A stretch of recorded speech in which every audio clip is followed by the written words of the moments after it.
प्यारे साथियों, मैं आप सभी का एआर ट्यूशन क्लासेस में स्वागत करता हूं। उम्मीद है आप सभी अच्छे होंगे। देखिए, आज हम जो है पढ़ेंगे। देखो, पेपर प्रश्नावली 13.1 का क्वेश्चन नंबर 7 आपसे कहा वायु में सल्फर डाइऑक्साइड यानी कि SO2 की सांद्रता भाग प्रति मिलियन में दी गई है को ज्ञात करने के लिए एक नगर के 30 मोहल्लों से आंकड़े एकत्रित किए गए यानी कि इकट्ठे किए गए और आपको बताया कि जिन्हें नीचे तालिका में प्रस्तुत किया गया है। नीचे तालिका आपको दे रखी है यहाँ पे। अब आपको कहा वायु में SO2 की सांद्रता का माध्य ज्ञात कीजिए। आपको जो है ना वायु में SO2 की सांद्रता का माध्य ज्ञात करना है, बस यानी कि x बार का मान ज्ञात करना है। ठीक है, नहीं हमारे पास ये वर्ग अंतराल मिल रहा हमें दूसरे। अब देखो एक बात और, आपको लगातार मिल रही संख्या नहीं मिल रही, 0,4 से फिर शुरू हो रहा है यहाँ 0,4 से ही। ठीक है, ऐसे यहाँ पे बारंबारता आपको दे रखी है, दोनों चीज हमारे पास है। अब हमारी इच्छा है किसी विधि से हमें निकालना है। उसने विधि नहीं कहा कि इस विधि से निकाल लो, जब तक आपको कोई विधि ना कहे आपकी इच्छा है आप किसी भी विधि से निकाल दो अपनी सहूलत के अनुसार। ठीक है, लेकिन अगर वो कह रहा कि भी फिर आप ये भी बताइए कि उस विधि का नाम क्या है जिससे आपने इसको किया, तो उस विधि का नाम लिखना है।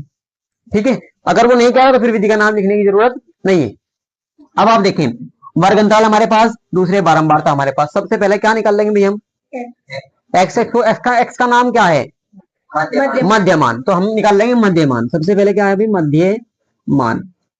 भाई सभी ध्यान से देखो, देखो सभी में वही स्टेप है एक ही। ठीक है, मध्यमान यानी कि एक्स का मान हमें निकालना, एक्स का। देखो भाई एक्स निकले कैसे भाई, मध्यमान हमारे पास एक्स निकालना हमें, तो क्या करेंगे आप, इन दोनों को जोड़ेंगे और 2 से भाग देंगे। इन दोनों को जोड़ेंगे 2 से भाग देंगे, क्या निकल के आएगा, एक्स निकल के आएगा। तो देखो यदि आप जोड़े यहां से, देखो एक बार, जब आप इस जोड़ोगे तो संख्या यही तो आएगी, क्योंकि यहाँ तो 0 0 है। आपने देखा आपके पास आया 0.04। जब आप 2 से भाग देंगे तो भाग देने से क्या होगा, 0 ऐसे कैसे, देखो पॉइंट भी ऐसे कैसे, और 0 फिर ऐसे ही, और 2 2 दूनी 4, ये आवेगा निकल के नहीं आवेगा।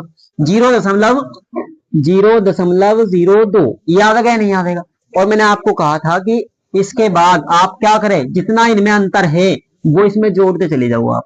ठीक है, अब अंतर कितना है, जब आप इस संख्या में से 0 0 घटाओगे तो ये की संख्या बचेगी नहीं बचेगी भाई। जब आप इस संख्या में से घटाओगे तो ये आवेगी निकल के नहीं आवेगी।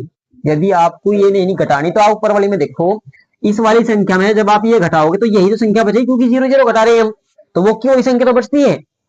जब आप 0.04 में से 0 0 0 घटावेंगे तो क्या बचेगा, 4, यहाँ पे 0 0, 0.04 बचेगा या नहीं। तो इसका मतलब ये आपको हर बार जोड़ देना है, यही इसमें वर्ग अंतराल है, अंतर है इनमें सब में। तो जब आप इसमें जोड़ोगे तो आपके पास क्या होगा, 0.06 आवेगा या नहीं आवेगा भाई। 0.02 में जब आप 0.04 जोड़ेंगे तो 6, यहाँ 0.0, तो ये आवेगा नहीं आवेगा। बस आपको हर बार 0.04 जोड़ देना है। अब आप फिर से जोड़ेंगे 4, तो अब की बार जब आप 4 जोड़ेंगे 0, तो आपके पास आवेगा कितना, सॉरी 10 आवेगा बिल्कुल, यानी कि आपके पास आवेगा 1 0, 1 और 0, इस तरीके से आवेगा जब आप जोड़ेंगे। जोड़ के दिखाऊं भाई एक बार, बताओ किसी को दिक्कत हो। इसके बाद फिर आप जोड़ेंगे तो 0.14, फिर आप 0.18, फिर आप जोड़ेंगे तो कितना आवेगा, 0.2, तो ऐसे आवेगा नहीं आवेगा भाई। एक बार देख के सभी ठीक है क्या ये, हाँ भैया। चलिए अब x हमारे पास हो गया भाई। अब x के बाद आपकी इच्छा है, देखो यदि आपको हार्ड लग रहा है यहाँ से कुछ ये, तो आप इसे आगे बढ़ा सकते हैं, वरना आप क्या कर सकते हैं, यही गुणा कर सकते हैं, नहीं कर सकते हैं, fx वाली विधि कर सकते हैं। लेकिन हम चाह रहे हैं कि विकल्पित माध्य विधि से करें, तो आप क्या मानेंगे, पहले डी वाली विधि, यानी कि आप कल्पित माध्य विधि में सबसे पहले क्या मानेंगे, कल्पित माध्य मानेंगे नहीं मानेंगे। सबसे पहला काम सुनेंगे, माना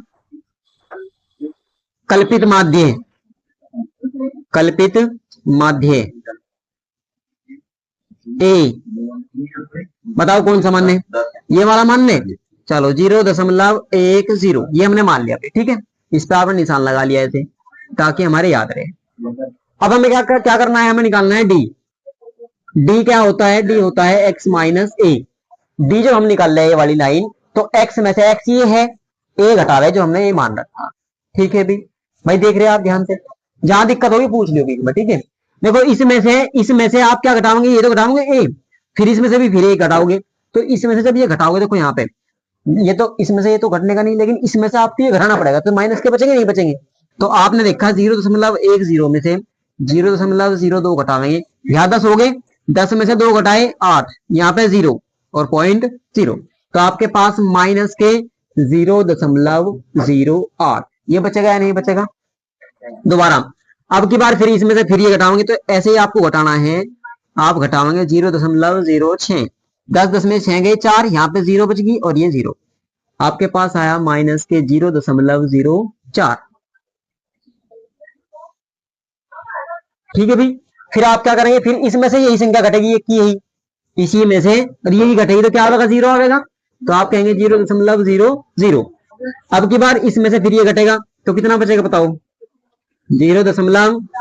कितना 404, ये बचेगा ना भाई, यहाँ बचेगा 0. कितना बचेगा 0.08, और यहाँ बचेगा 0. इसमें से घटा, देखो इसमें से घटा रही है, तो ये 2 और ये 1, ये बचेगा भाई, घटा लिया हमने यहाँ से। अब इसके बाद यू और निकाल लो भाई, यू और निकाल दो, ये पॉइंट वाला मसला ही खत्म हो जाएगा यू और निकालने से, ठीक है, पॉइंट नहीं मट जाएगा हमारा। देखो भाई, जब हम यू निकाल लेंगे तो यू बराबर होता है क्या, डी बटे एच, तो एच भी लिखो भाई यहाँ पे, एच क्या है, एच बराबर होता है उच्च लिमिट माइनस लो लिमिट, यानी कि 0.04 माइनस 0.00, तो कितना आया, कितना आया भाई 0.04 ही तो आया। ये एच का मान है, ये एच का, बस इस एच के मान से सब में भाग दे देंगे भाई डी में, इस एच के मान से सारे के सारे डी में भाग दे देंगे। जब आप इससे इसमें भाग देंगे, देखो एक भाग देकर दिखा रहा मैं आपको इसको, माइनस 0.08 में जब आप 0.04 से भाग दोगे पॉइंट से, पॉइंट उड़ जाएगा या नहीं उड़ जाएगा, उड़ गया भाई, केवल 8 रहा या नहीं रहा, यहाँ पे 4 रहा, 4 तो नहीं पूरा 2 आ गया, नहीं कहीं का माइनस का, तो बस यहाँ पे तो बचे आपके कहीं के माइनस के 2। जब सेम संख्या को उसी संख्या से भाग देंगे तो माइनस का 0 में भाग देंगे, और इसमें भाग देंगे प्लस का 1, इसमें भाग देंगे 2, इसमें भाग देंगे 3, कितना आएगा, क्योंकि पॉइंट से पॉइंट हटेगा, 4 से भाग दोगे 4 तिया 12, पूरे 3 प्लस क्या आएंगे। ये वाली लाइन बताओ पहले समझ में आएगा, तो ये तो बताओ, कोई भाग ना आ रही हो भी समझ में, भाग कैसे दी बताओ, चले आगे। अब इसका फायदा ये हुआ, हमें गुणा जो है ना पॉइंट में नहीं करनी पड़ेगी, अब सीधे सीधे किसकी गुणा कर रहे हैं हम, एक तो एफ की और एक यू की, जो जो हम सबसे लास्ट में निकाल रहे हैं उसी टेबल की गुणा हो इसके साथ बस। देखिए अब हम निकाल लेंगे गुणा एफ गुणा यू, एफ गुणा एफ, एफ वाली लाइन ये रही, यू वाली लाइन ये रही, तो 4 दूनी 8 माइनस के 8, 9 एकम 9 माइनस के 9, 0 के साथ गुणा करेंगे 0, 2 एकम 2, 4 दूनी और ये 2 तिया 6, बस होगी गुणा भी, ये आपका हो गया। एक तो हमें चाहिए सिग्मा एफ, सिग्मा एफ बताओ कितना है अभी, 30 है ना, 30 परिवार कितने थे, 30 मोहल्ले थे, सॉरी मोहल्ला, ये मोहल्ले 30 थे, ठीक है। और इसी तरीके से यहाँ पे सिग्मा एफ यू निकाल लेंगे, सिग्मा एफ यू माइनस के तो होंगे भाई 17, और 8 और 2 10 और 6 16, प्लस के होंगे 16, तो आपके पास बचा माइनस का 1। यहाँ तक समझ में आ रही है सभी के। अब भाई हमारे पास सारे मान हैं, बस हमें क्या निकालना, हमें निकालना सूत्र लगाएंगे, एक्स बार बराबर, कहाँ लगाओ, एक्स बार बराबर, बताओ सूत्र क्या है भाई, A plus sigma F U upon sigma F और गुणा एच, ऐसे है ना भी सूत्र। तो मान रखो यहाँ पे ए का मान है हमारे पास कितना, कहाँ गया ये 0.010 प्लस सिग्मा एफ यू का मान माइनस का 1 और बटे में सिग्मा एफ का मान 30 और गुणा करेंगे एच के मान से 0.04, ठीक हो गया भाई। यहाँ से आपके पास आया 0.10, अच्छा ये प्लस माइनस कर लो इसको, प्लस माइनस माइनस, और भाई इसमें गुणा करोगे एक की संख्या आ जाएगी 0.04 बटे में 30, ठीक हो गया भाई। यहाँ से क्या करना पड़ेगा भैया, देखो आपके पास 0.10 माइनस, यहाँ से पॉइंट हटाओ भैया वाला, जब आप पॉइंट हटावेंगे देखो ये ऐसे हटा दो पॉइंट, बाद में हटाना, बाद में हटा। तो इसे कितना लिखो फिर, मैं बताऊंगा, एलसीएम ही ले लो फिर। देखो भाई एलसीएम आपने लिया, एलसीएम आया 30। यहाँ देखो भाई इसके बटे में एक है या नहीं है, इसके बटे में जब एक का 30 गुना है तो ऊपर वाला भी 30 गुना करेंगे। 30 की जीरो में करी, जीरो आया, 30 से कम 30 की जीरो, हासिल कितने 3। और भाई पॉइंट है यहाँ पे ऐसे कैसे ही, और 3 हासिल के यहाँ पे ऐसे कैसे, तो पूरा 3 हो गया या नहीं हो गया। 2 अंक के बाद दशमलव आ गया, गुणाई गुड़िया समझ में नहीं आई। देखो ये है आपके पास में 30 और 10, यहाँ पॉइंट था, ऐसे था या नहीं था बताओ, ठीक है भाई ऐसे था। गुणा करो एक बार, देखो आप यदि आप 10 की गुणा कर दो सीधे, 10 की जीरो में करेंगे जीरो आवेगी नहीं आवेगी, 10 तीन 30 पूरा हो गया। 2 अंक के बाद पॉइंट है, 2 अंक के बाद पॉइंट लगाया हमने इकाई की तरफ से, ठीक है। कितना हो गया 3 हो गया पूरा, यहाँ पे आगे माइनस का चिन्ह। और ये तो सेम का सेम 30 है, 30 है तो आप ऊपर वाला ऐसे कैसे लिखेंगे 0.04, ठीक हो गया। अब आप घटा दो बस इसको भाई, देखो ये आपका 3.00 और ये कितना है 0.04। यहाँ 10 हुए, यहाँ 10 हुए, 10 में 4 गए कितने बचे 6, यहाँ पे 9 बच गए, 9 के 9 लिखेंगे। यहाँ से ढाई ली थी हमने, 2 बचेंगे या नहीं बचेंगे, तो आप 2 लिखेंगे, 2.96 आपके पास आया, 2.96 बटे में कितना रखेंगे, बटे में कितना रखेंगे 30, ठीक हो गया भाई, बटे में रखा हमने 30। अब आप क्या कर सकते हैं, देखो पॉइंट से आप पॉइंट उड़ा सकते हैं यहाँ पे, वरना सीधे सीधे 30 से भाग दे सकते हैं। पॉइंट उड़ाओगे फिर भी बाद में पॉइंट लगाना पड़ेगा। देखो आप ऐसा करो सीधे सीधे 30 से भाग दो भाई इसको, 2 दशमलव भाग, देखो भाई कैसे देना है एक बार देखो ध्यान से, ये है 2.96, गलत बन गया भाई। अब ठीक है, देखो 2 में हम भाग नहीं दे सकते भाई, 30 से 2 में भाग नहीं दे सकते, तो आप क्या लगाओगे, जीरो लगाओगे, दशमलव लगा दिया ऐसे कैसे। जब हमने दशमलव वहां लगा दिया तो एक अंक हमारे पास मिल गया, हमें 29 हो गया, हमारे पास कितना हो गया 29। लेकिन 29 में भी हम 30 का पारा नहीं पढ़ सकते, तो इसके लिए अब जीरो लगानी पड़ेगी ताकि हमें 6 भी मिल जाए। अब 6 भी मिल गया हमें, 296 आपके पास है, 30 का पारा पढ़ देंगे, 30 निम्मा 270, 30 निम्मा 270, आप घटाएंगे कितना बचेगा 6, यहाँ पे बचे 2। पॉइंट लगा हुआ है, एक जीरो हर बार उतार सकते हैं, जब पॉइंट लग रहा हो एक जीरो, केवल एक जीरो हमने उतार ली, 260 हो गए, फिर पड़ेंगे 3 अठी 24 होते हैं, 3 अठी 24, तो अट्ठे चला देंगे 240, यहाँ बचे जीरो, यहाँ 2 बचे, पॉइंट लग रहा है एक जीरो, फिर उतार सकते हैं, तो फिर पारा पड़ेंगे 3 संग 18, 3 संग 18 यानी कि 180, यहाँ 0 यहाँ 2। देखो अब आपका 200 200 ही आएगा, बार बार 200 बनेगा नहीं बनेगा भी, और छिक्का चलेगी बार बार। तो बस आपका जो मान आया वो आप लिख सकते हैं यहाँ पे 0.0986, ये भाग मिटा दो यहाँ से एक बार, मेरी तो आई भाग। आगे देखे एक बार थोड़ी सी और लाइन बढ़ा लेंगे, अगर आंसर शायद दे रखा होगा तो आप 0.099 लिख सकते हैं या नहीं, इतना। ये आपकी क्या हुई भाई, कितनी कहीं में है, मिलियन में है कहीं में है, हाँ पीपीएम है ना, प्रति मिलियन है भाई, ये प्रति मिलियन में है, ठीक है, तो इसलिए यहाँ पे मिल रहा है, तो भाई आपका आंसर होगा, ठीक है। थोड़ी गुणा भाग थोड़ी सी अलग सी है पॉइंट की वजह से। क्वेश्चन अगला देखिए, क्वेश्चन नंबर 8 देखेंगे अभी सभी। आपको कहा किसी कक्षा अध्यापिका ने पूरे सत्र के लिए अपनी कक्षा के 40 विद्यार्थियों की अनुपस्थिति, 40 विद्यार्थियों की अनुपस्थिति यानी कि जो उनकी अब्सेंट थी,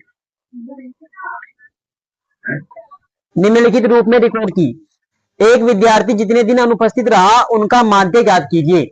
एक विद्यार्थी जितने दिन अनुपस्थित रहा उसका क्या करना, आपको माध्य ज्ञात करना है भाई।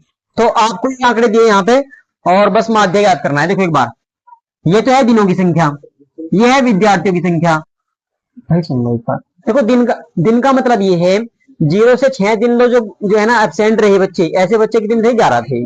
जो 6 से 10 के बीच, 10 दिन के बीच जो है ना बच्चे एब्सेंट रहे हुए 10 बच्चे थे। इस तरीके से आपको एक डाटा दे रखा है, ठीक है। और ये डाटा भाई जो है सीरियल वाइज नहीं है, मतलब ये नहीं है कि अंतर सब में बराबर नहीं दिख रहा आपको। यहाँ 0 से 6, 6 से 10, 10 से 14 यहाँ तक बराबर है, लेकिन उसके बाद देखो 6 का अंतर आ गया यहाँ पे, यहाँ तक 4 4 का अंतर था, अब की बार 6 का हो गया, अब की बार 8 का हो गया, फिर 10 का हो गया और फिर 2 का हो गया। तो कम बत्ती हो रहा है नहीं हो रहा? तो ऐसे सवाल को बड़े ध्यान से करना है, ठीक है। एक बार देखेंगे हम। देखो हमें निकालना मध्यमान, क्या निकालना भाई? मध्यमान, मध्यमान यानी कि x।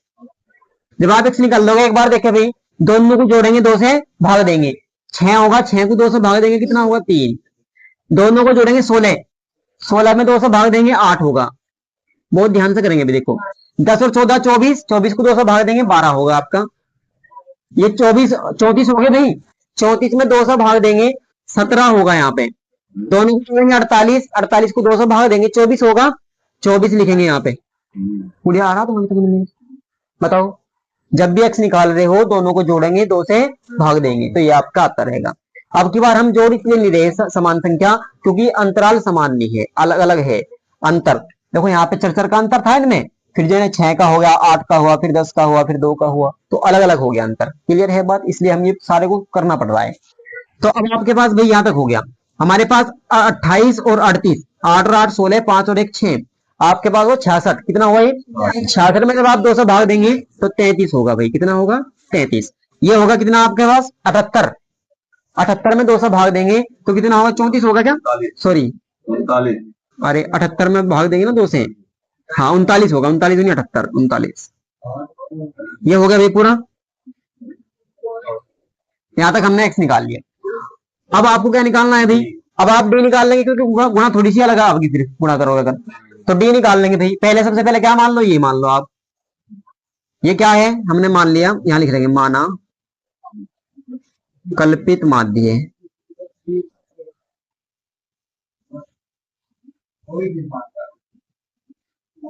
माना कल्पित माध्य कितना है? 17 है। जब आपने 17 कल्पित माध्य मान लिया तो भाई आप क्या करेंगे? डी निकाल लेंगे, और डी क्या हो? x माइनस ए। जब x माइनस ए होता है यानी कि 3 में से घटेंगे सारे के सारे, ये वाले ये सारा का सारा सब में से घटेगा। 3 में 17 घटाए 14 है, कहीं के 14 भाई, 8 में से 17 यानी 17 में से 8 गए, कितने बचेंगे? माइनस के 9। 12 में से 17 यानी कि माइनस के 5। 17 में 17 0, फिर 24 में 17 घटाएंगे तो 7 बचेंगे भाई। 33 में 17 घटाएंगे तो आपके बचेंगे कितने बताओ? 13 3 16। और भाई यहाँ पे घटाएंगे 2 और 2 तो 22 हो गए। यहाँ पे डे भी आपके पास आ गया, एक्स भी आपके पास आ गया भाई। अब इसके बाद देखो एक बात सुनो, यदि आप यहाँ से जो है ना ये सोचे कि भाई हम विचलन विधि कर ले, अपक विचलन विधि, तो क्या एच हमारा समान था? एच समान तो नहीं है, सबके लिए एच अलग अलग है। तो ऐसी जो है ना कंडीशन में भी आप एच मत निकाल लो, फिर आप यहीं तक कर लो बस, ठीक है। क्योंकि उससे करोगे तो अलग होगे इस सवाल में फिर। उससे तो गलत है। तो हाँ, उससे नहीं करना है, समझ गए? केवल डी तक निकाल दो बस। अब भी छोटी संख्या होगी नहीं होगी भाई, इससे तो इनसे छोटी होगी जो आपकी माइनस की संख्याएं हैं यहाँ पे, ठीक है। अब बस गुणा करनी शुरू कर देंगे, क्या कर देंगे? गुणा कर देंगे भाई। यहाँ पे सही आई हमारी, हाँ जी, हाँ ठीक है, गुणा करें क्या? FD। आप गुणा करो भाई एफ क्यू डी की, यानी कि हम निकाल लेंगे एफ गुणा डी। तो देखो भाई जैसे ये होगा भाई, अब देखो गुणा करो, 14 की 11 करेंगे, 11 चौक 44 मिले भाई पैसे। कुछ और कुछ नहीं, बस बात कर ली मेरे से, फोन लेके दे और फोन के एक तरह का चल। तो कहाँ यार? अच्छा इसका फोन आ जाएगा, खुल रहा है इसका, वो अंदर वाले में इसका वो खुल रहा क्या? इसी पर कर लो। और वो मंगेगा, वो ओटीपी वगैरह मंगेगा। देखो भाई हमारे पास 14 से भाग करेंगे, गुणा करेंगे 14 एकम 14 का 4 का 14 एकम 14 एक हासिल का कितने होंगे? 15 माइनस के 10 की 9 में करेंगे माइनस के 5 में करेंगे 7 पंजे 35 0 4 7 28 और 16 की 16 दूनी 32 16 की 48 और 22 एकम 22 होगी गुना भाई।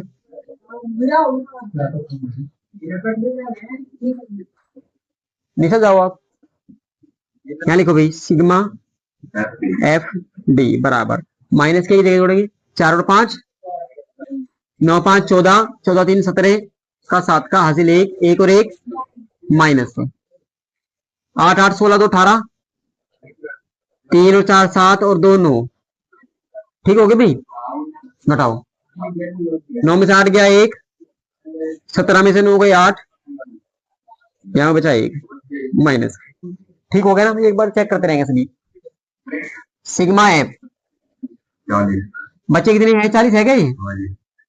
4 4 8 4 12 7 19 और 11 30 और 10 40 40 हो गए भाई। 40 आपका सिग्मा एफ का मान। ठीक है, आप सूत्र लगाओगे एक्स बार बराबर यानी कि समांतर माध्य बराबर सिग्मा, अरे सॉरी पहले सिग्मा आ गया भाई, A plus sigma F D upon sigma F. यहाँ पे एच नहीं आवेगा भाई, ए का मान है आपके पास 17, सिग्मा एफ डी का मान है माइनस के 181 और सिग्मा एफ का मान है 40।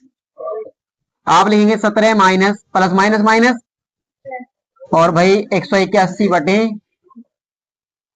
40। ठीक हो गया यहाँ तक।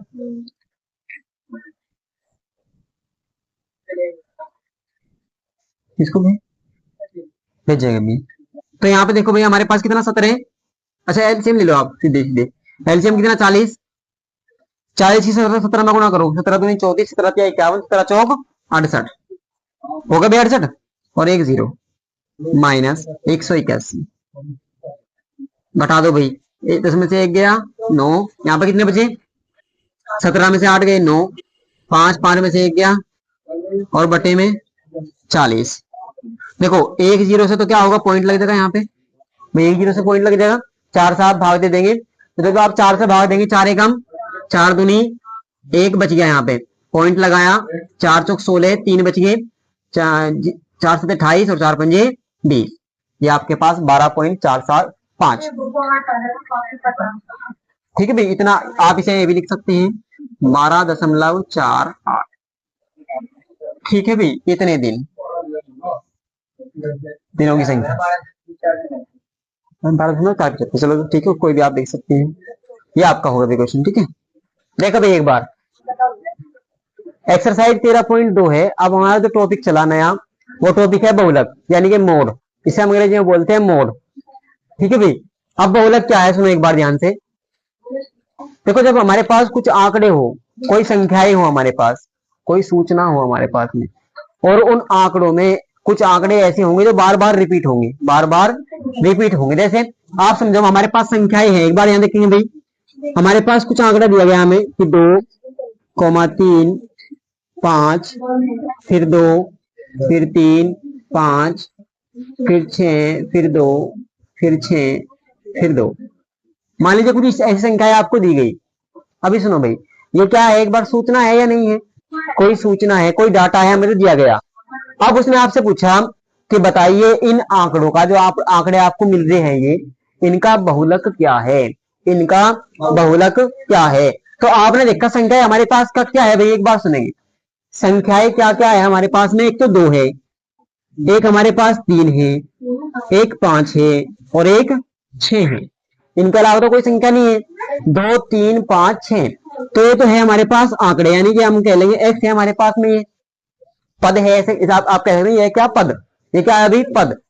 और इनकी जो आपको जो भाई सूचना मिल रही है वो ये मिल रही है कि 2 कितनी बार आया, 1 2 3 4, तो आपका जो 2 आया वो 4 बार आया, यानी कि जो 2 की बारंबारता है वो 4 है, 2 की बारंबारता 4 है, 2 4 बार आया है आंकड़ों में।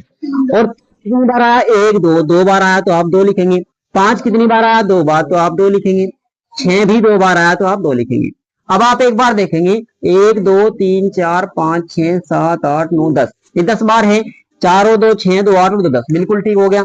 यानी कि ये पद हमारे 10 है। और कितनी कितनी बार है, 2 4 बार है, 3 2 बार, 5 2 बार, 6 2 बार। इस तरीके से आपको आंकड़े मिलेंगे। अब हमें बस ये बताना है कि इन आंकड़ों का बहुलक क्या है। इन आंकड़ों का बहुलक आप सीधी सीधी बात बहुलक की परिभाषा याद रख लेंगे कि जिस पद की बारंबारता सबसे अधिक हो, जिस पद की बारंबारता सबसे अधिक हो, उन आंकड़ों का बहुलक कहलाता है। अब इसमें थोड़ी दिक्कत क्या है सुनो एक बार दफा ऐसा हुआ आप पिछलेंगे, कभी तो आप कह दो कि बहुलक 2 है, कभी आप कह दो कि बहुलक 4 है। तो याद ये रखना है, यह है बारंबारता, ये क्या है बारंबारता, ये पद नहीं है। जो पद है आपके पास, जो आंकड़ों में पद दिए गए थे वो आपका बहुलक हो, उनमें से बहुलक होगा, इसमें से बहुलक नहीं होगा। ये तो क्या है बारंबारता है, तो आप कहेंगे 2 की बारंबारता सबसे अधिक है, इसलिए आंकड़ों का बहुलक 2 है। आंकड़ों का बहुलक क्या है? 2 है। बात कुछ समझ में आई? पहले तो आप बहुलक की परिभाषा क्या लिखेंगे? जिस पद की बारंबारता सबसे अधिक हो उसे आंकड़ों का बहुलक कहते हैं। एक बात तो याद होगी। दूसरी बात बस याद रखनी है, बारंबारता वाली लाइन में बहुलक नहीं होगा। बहुलक क्या होगा? बहुलक क्या होगा? जो पद आपको मिलेंगे लिख लेंगे। बहुलक, बहुलक बराबर जिस पद की बारंबारता सबसे अधिक हो, जिस पद की बारंबारता सबसे अधिक हो आंकड़ों का बहुलक कहलाता है। जिस पद की बारंबारता सबसे अधिक हो आंकड़ों का बहुलक कहलाता है। तो यहां पे हम कहेंगे, देखो आप लिख सकते हैं, चूंकि 2 की बारंबारता, 2 की बारंबारता सबसे अधिक है, सबसे अधिक है, इसलिए बहुलक कितना है? बहुलक 2 है। बहुलक क्या है? 2 है। भाई आपको दिखाई दे रही है कि 2 4 बार आया, सबसे अधिक बार आया ना, तो आंकड़ों का बहुलक क्या होगा? 2 हो गया। मान लीजिए आपका 3 सबसे अधिक बार आता तो आप कहते बहुलक कितना है? 3 है। ठीक है। 6 ज्यादा बार आता तो आप 6 लिखते। क्लियर होगी बात यहां से? तभी कुछ कोई दिक्कत? बार दफा घुमा के सवाल ऐसे पूछेगा आपसे मल्टीपल चॉइस क्वेश्चन में। सुने भाई, और इंपॉर्टेंट इतना है, देखो बताऊं कितना है कि एक बार सीधे सीधे देखो इतनी सी चीजें देगा, बस इतनी थी। एक नंबर में जरूर पूछेगा आपसे, किसमें? मल्टीपल चॉइस क्वेश्चन में हर बार पूछता है एक नंबर में। केवल क्या देखना, बस जिसकी बारंबारता सबसे अधिक बार, वही हमारा क्या है? बहुलक है। जिसकी बारंबारता सबसे ज्यादा, वही क्या है? बहुलक है। एक नंबर में बस देखना है, देख कर तुरंत बता देंगे आप, 2 आंसर है इसका। ठीक हो गया? ये बनाने की जरूरत नहीं है वहां पे। बस यदि ये आंकड़े मिल रहे वहां देख लो सबसे ज्यादा बार कौन सी संख्या आ रही। सबसे ज्यादा बार आपका 2 आया हुआ है, तो आप कहेंगे बहुलक कितना है? 2 है। आंकड़ों का बहुलक क्या है?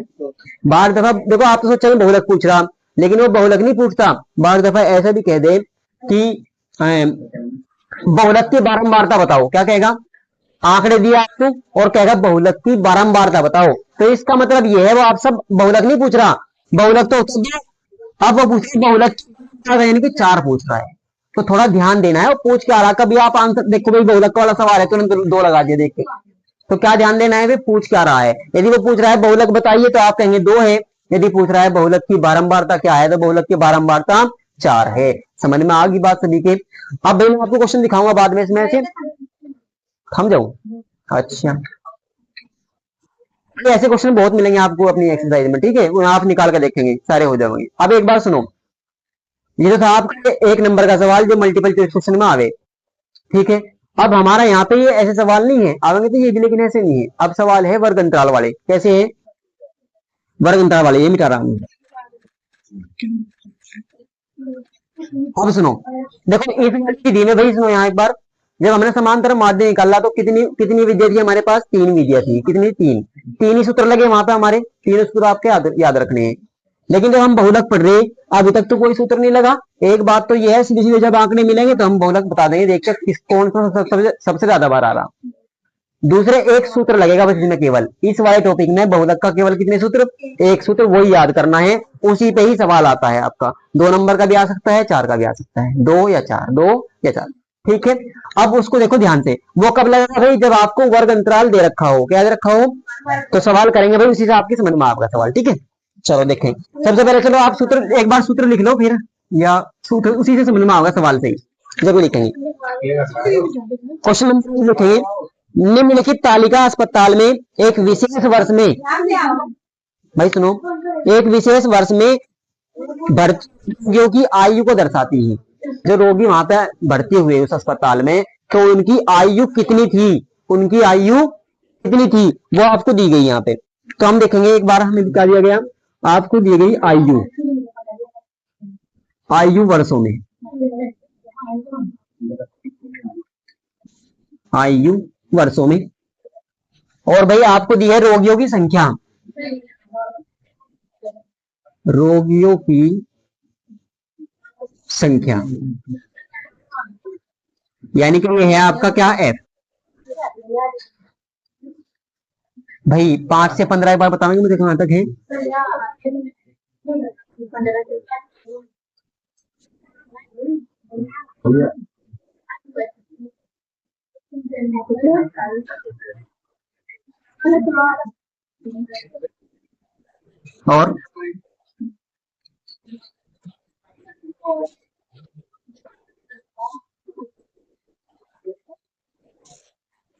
और बारंबार तो है भाई 6 11 21 भाई। एक बार यहाँ देखो 6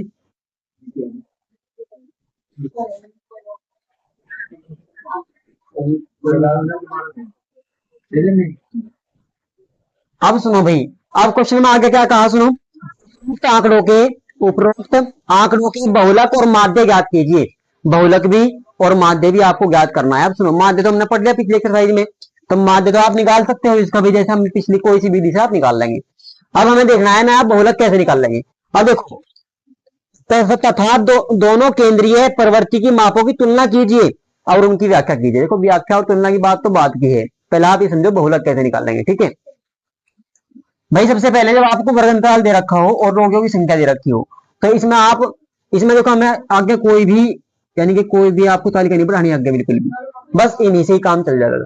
जो 2 लाइन है हमारे पास, इन्हीं से आपका काम पूरा हो जाएगा। इसमें सारणी बढ़ाने की जरूरत नहीं है, इन्हीं में सारे मान निकल के आ रहे हैं। सबसे पहले आप सूत्र की देख लेंगे बात, सूत्र क्या होगा हमारे।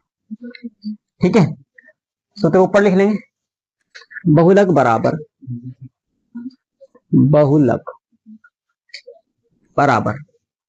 जब वर्ग अंतराल दिया हो, जब लगता है बहुलक का सूत्र है। ठीक है, आप लिखेंगे L प्लस, भाई अभी नहीं लिखेंगे, कभी गलती हो जाएगी, बार देख लेंगे, F1 minus F0 upon 2 F1 minus F0 minus F2 into H। L plus F1 minus F0 upon 2 F1 minus F0 minus F2 गुणा H।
चलो देखो एक बार यहाँ पे, भाई सुनो, तुरंत रुक जाओ भाई, एक बार देखे जल्दी, बात बता रही हो।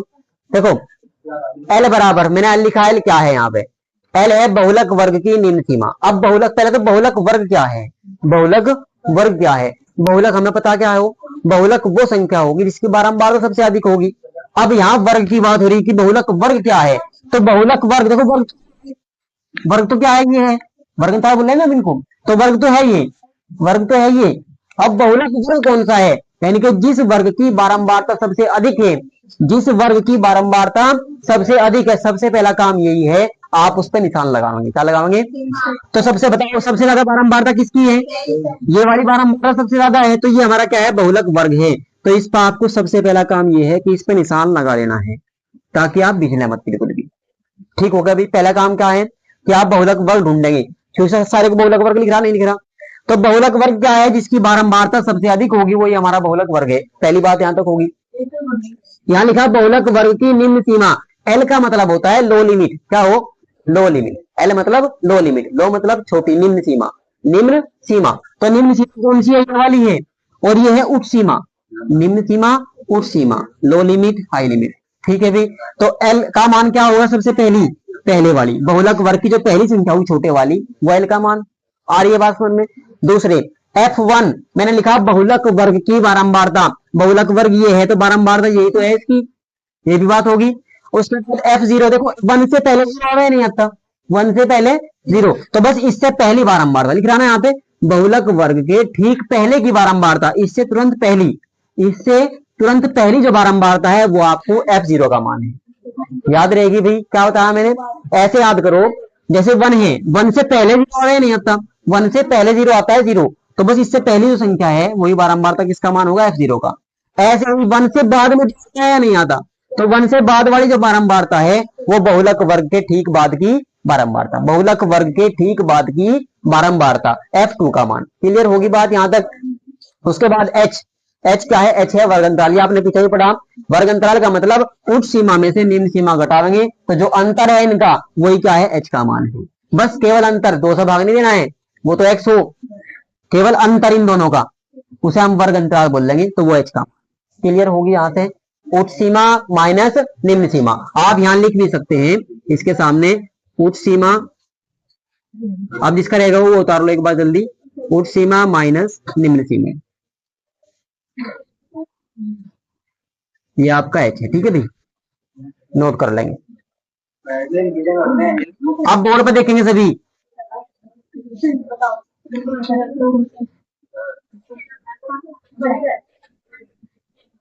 देखो भाई, बहुलक बराबर, भाई सभी यहाँ देखो, फिर बाद में पूछो, तुम भी पहले ही देख लो कम से कम। एल का मान बताओ भाई कितना है, देखो आप लिखोगे यहाँ, ऐसा करो यहाँ लिख लो आप सब सारे मान, एल बराबर 35, फिर आप बताओ F1 का मान, F1 का मान कितना 23, फिर आप बताओ F0 का मान, सभी को पता है अभी इससे तुरंत पहले की बारंबारता, फिर आप बताओ F2 का मान, 14, यानी कि F1 के तुरंत बाद जो संख्या है बहुलक वर्ग के ठीक बाद की बारंबारता, फिर आप बताओ H का मान, आप कहोगे 55 सॉरी 45 माइनस 35 है ना, F2 का मान उठे 14। देखो लिख रहा है ना बहुलक वर्ग के ठीक बाद की बारंबारता, बहुलक वर्ग तो ये है, इसके तुरंत बाद की जो बारंबारता होगी वो F2 होगा। ठीक है, जैसे 1 ये तो है 1, तो 2 वाला यहाँ आवेगी, 0 वाला ऊपर आवेगा, ऐसे याद कर लो। देखो ये तो है F0, F1, F2 है ना, सीरियल वाइज बिल्कुल ऐसे याद कर लो। तो ये 45 माइनस 35 यानी कि ये बचेगा कितना 10, सारे मान लिख लिए यहाँ रखो। अब बहुलक बराबर एल का मान हमारे पास कितना 35, गुणा भाग देख लो भाई कैसे करनी है आपको, F1 का मान 23 माइनस F0 21 बटे में 2 गुणा F1 का मान 23 माइनस 21 और माइनस कितना 14 गुणा 10। देखो भाई पहले तो ऐसे लिख दिया हमने, सबसे पहले गुणा हल करते हैं, ध्यान देंगे यहाँ पे एक बार, 35 प्लस 23 में से 21 गए कितने बचेंगे 2, 23 दूनी 46, और देखो ये दोनों माइनस की संख्या है, ये भी एक साथ जुड़ जाएगी, तो आप लिखेंगे 4 और 1 5, 2 और 1 3 गुणा 10, 10 ऊपर गुणा में है नहीं है भी, आप लिखेंगे 35 प्लस 10 दूनी और बटे में भाई 46 में से 35 घटाएंगे कितने बचेंगे 11 बचेंगे, नहीं बचेंगे। जब आप एलसीएम लेंगे तो 11 और 11 की 35 में गुणा करेंगे, 35 से कम 35, 35 से कम 35 और 3 38, 11 गुणा हो जाएगा भाई ऊपर वाला, और प्लस 20 ऐसे कैसे दोनों को जोड़ोगे आप तो कितना होगा 0, 8 और 2 10, 3 और 1 अरे भाई यहाँ 5 8। अब ठीक है देखो भाई बटे में कितना 11 से भाग देंगे भाई इसको, भाई यहाँ देख लो एक बार, 11 त्यों 33, 7 बच गए 35, 5 का उतार ले 75 हो गए, और 11 छिक 66, दशमलव लगाया, आपके पास बचे कितने भाई 4 और 5 9 बच गए, कितने बच गए भाई 9 बच गए ना, 9 पॉइंट लगाया 0 उतार सकते हैं 90 होंगे, 11 8 88, 11 8 88, बस इतना लिखो 36.8 आंसर भाई 36 पॉइंट कितना आ रहा है, आ रहा है यही इतने। अच्छा देखो वर्ष की बात थी तो इतने वर्ष,